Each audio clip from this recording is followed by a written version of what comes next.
حافظ خالد ولید گجر deputy secretary general Pakistan مرکزی مسلم league کی جانب سے ڈیرہ لال دین گجر ہاؤس جوہر ٹاؤن میں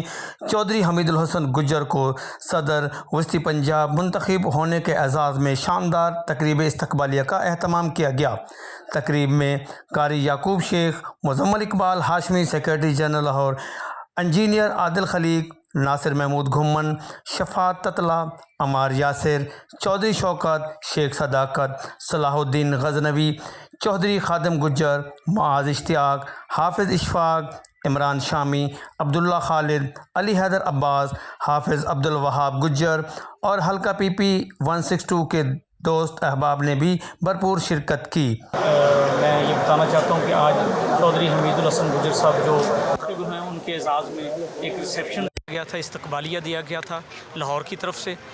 کیونکہ وہ منتخب ہوئے ہیں تو ہم سمجھتے ہیں کہ ان کی صلاحیتیں، ان کی قوتیں اور طاقتیں اور ان کے ساتھ جو ہے ان کا ولولہ اور تحرک جو ہے وہ ہمیشہ کی طرح جماعت کے ساتھ، جماعت کا اثاثہ ہے مرکزی مسلم لیگ کا، اور ہم ان کو خوش آمدید کہتے ہیں اور ان کو یقین دلاتے ہیں کہ انشاءاللہ ہم ان کے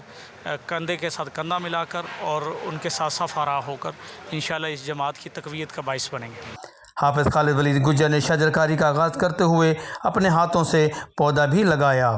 آخر میں ملک کی سلامتی کے لیے خصوصی دعا بھی کرائی گئی۔ کیمرامین عظیم ممتاز کے ہمراہ حاجی محمد سعید، DN نیوز، لاہور۔